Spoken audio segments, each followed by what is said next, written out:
And Edmonton, you can suck it as always. Braeden Cootes, we learned yesterday. Kyle Bowen talked about on Locked On Canucks. Go check out that episode if you haven't already, about Braeden Cootes making the opening night lineup. And Kyle, this was not a surprise as we got down to the wire, but surely a surprise heading into training camp. I don't know if there was anyone who realistically saw Braeden Cootes making this roster, but from day one at camp, he showcased his speed. He was pretty good in the faceoff dot. He was making plays. He can shoot. Man, oh man, but now it's all going to start for real on Thursday. Now, I did want to bring up one other comparable that we haven't talked about in regards to Braeden Cootes. And man, oh man, that's got to be, let me start by this. Okay, so Braeden Cootes, he's been compared to other, good NHLers in recent history, right? Reading some draft profiles, Braden Shen gets brought up. Anthony Cirelli gets brought up, a very decent, second line center, right?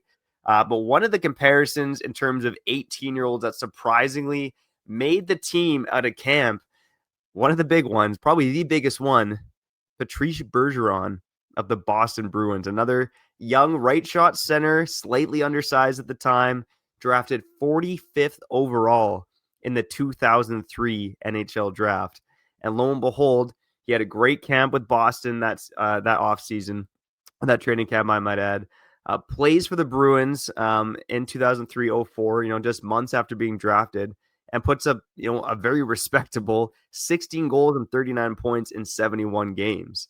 And the Bruins loved him so much that after the lockout, they decided to trade Joe Thornton and build around Patrice Bergeron. And of course, although the Bruins absolutely lost the Joe Thornton trade, it ended up working out for them when they won the Stanley Cup, of course. Now, I'm not going to sit here and say that Braeden Cootes is the next Patrice Bergeron, but this just doesn't happen very often. It doesn't happen very often that there are guys like Braeden Cootes drafted outside the top 10 that make a team on opening night. And sometimes scouts, they just mess up, right? And again, I think Canucks fans got to temper expectations on Cootes. I'm probably not helping that with this comparison. But look at the list. There are just not a lot of guys drafted outside the top 10 that go on to make the NHL as an 18-year-old. Braeden Cootes is becoming one of the few. And typically, those guys go on to have pretty damn good NHL careers. Yeah, and I mean, look at this quote from general manager Michael Connell back in 2003, okay? He's had an excellent camp. He earned a roster position. Okay, that sounds similar. And he's a very smart player and has shown good instincts both with and without the puck. Okay, that sounds similar to who? Oh, yeah, Braeden Cootes. And again, Trevor, I keep saying this. And we did this when we brought up the whole Ryan O'Reilly thing, too. Go check out that episode.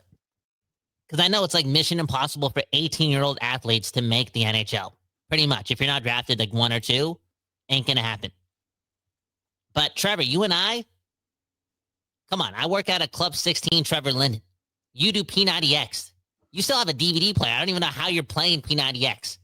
A lot of our commenters, a lot of our fan base, I'm going to assume, other than who's the guy that has like the jacked muscles that is always commenting on our Zach? Is his name Zach? Anyways, a lot of us aren't elite athletes. We think we know what it takes based on stuff we've read, stuff we've seen. But we're not in the room. Like, yeah, Trevor's at practice, boom, bam. You can get a grasp of the aura around Braeden Cootes, 18-year-old Braeden Cootes. But I'm telling you, we clearly don't know. So it's best for us because of what's happened with guys like Ryan O'Reilly and, Patrice Bergeron to have a little bit of faith.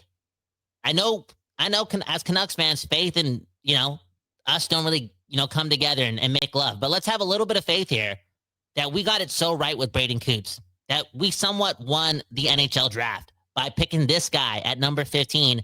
And this guy's a true leader, one of the hardest working players. His IQ's off the charts, and he's going to learn a lot. And it's not stupid to say that he's going to surpass expectations. He's going to last 80 games. He might put up 30-plus points, and boom, bam. We just found the next guy for our team moving forward. Like, there's a chance of this. I want Canucks going into this and watching the Braeden Cootes experiment, whatever way they want to do so, but just have faith again. That, we might have got this really right, and this guy could be like one of those alpha players, like those alpha athletes that defies the odds, because it's been done in the past, Trevor. Yeah, absolutely, it has been done in the past. Again, rarely it's been done in the past, but it has been done in the past now. One thing I did want to note is that it is happening with more regularity. 18-year-olds draft outside of the top 10 making opening night lineups.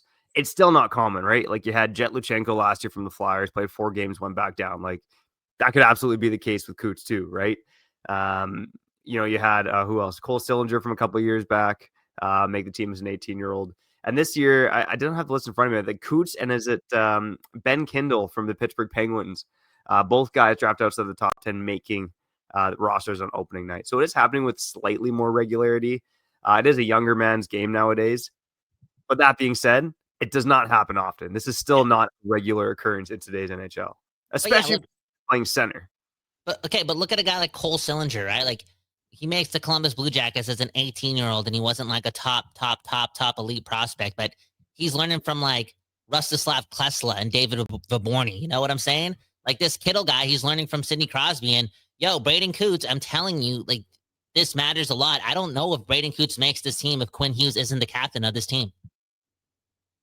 I don't know if Braden Coots makes this team and I'm not saying this just out of like the positional sense, but if JT Miller's in that locker room. No, for real. Like the fact that they're like the leadership group has changed completely and it's more so about like the practical things and like it seems boring, but like preparation as opposed to like big charismatic energy or just big energy in general, big personality. Like it just guys who love hockey and come to the rink early and take care of their bodies and take this ish very, very, very, very seriously. Like the fact that that's like the people you have to look up to in that locker room makes this transition easier for somebody like Braden Coots. I mean, you got Adam Foote in the room as well. But yeah, I just think like Braden Coots and Quinn Hughes based on what they sound similar. Like their cadence sounds similar. And based on what I've heard and read, and Trevor, maybe you can attest to this. Like they seem like hockey nerds. They seem like they're in sync. And I just feel like Braden Coots is going to learn so much ASAP in this environment as opposed to other 18-year-olds. I know we're the Canucks and we like historically have sucked over the last 10 years, and that's a lot to say. But I think you have to lean on having Quinn Hughes here for as long as we do when it comes to like developing players. And yeah, a lot of these young guys, Coots included, but it's the same with DPD. It's the same with Mancini. It's the same with Lecker Mackey. Like, again, Miller's not in that room. You don't have to look at anyone else but Quinn Hughes on how to prepare and be an NHLer. Yeah, absolutely, Kyle. And I agree with you to the point where would Coots make this team if Hughes wasn't here? Probably less likely. But I think even a bigger reason that he made the team is that the vibes around the Vancouver Canucks have been surprisingly good heading into this season, despite all the turmoil from last year, despite the new coaching staff, despite the fact that they missed the playoffs by 6 points last year. The vibes seem to be off the roof with your Vancouver Canucks. Let's touch on that